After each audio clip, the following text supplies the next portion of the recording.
ప్రతి క్రైస్తవుడు ప్రతిరోజు తన విశ్వాసాన్ని తాను పరీక్షించుకుంటూ ఈ సమాజంలో దేవుడు చూపించిన విలువలతో కూడిన జీవితాన్ని గడపాలని ఎంతో ప్రయత్నిస్తుంటాడు.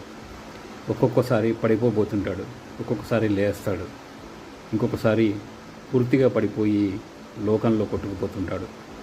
తిరిగి తను మళ్ళీ రియలైజ్ అయినప్పుడు దాన్ని తెలుసుకొని ఆ దేవుడి పట్ల తనకున్న ప్రేమని మళ్ళీ గుర్తించి తిరిగి మళ్ళీ ఆ విశ్వాసంలో నడవాలంటే బైబిల్లో కొన్ని ప్రాముఖ్యమైన వచనాలు మనం చదివి వాటిని ధ్యానిస్తే, అలాగే ప్రార్థనలో దేవుని ప్రతిరోజు మన విశ్వాసం ఎంత బలంగా ఉండాలని కోరుకుంటే తప్పకుండా తిరిగి మళ్ళీ మన విశ్వాస యాత్రను కొనసాగించవచ్చు.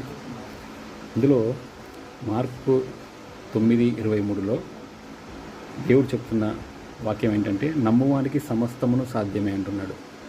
ఈ ఒక్క వచనంలో చాలా పవర్ ఉంది. ఈ పవర్ ఏంటంటే, నమ్మువానికి సమస్తము సాధ్యం అంటే దేవుడి పట్ల మనము ఒక చిత్తశుద్ధి కలిగి విశ్వాసాన్ని కోల్పోకుండా ప్రతినిత్యము ప్రార్థన చేసి ప్రార్థనా జీవితం మనం గడిపితే తప్పకుండా మన విశ్వాసం మరింత బలంగా ఉంటుంది, పడిపోకుండా ఉండేందుకు చాలా ఉపయోగపడుతుంది.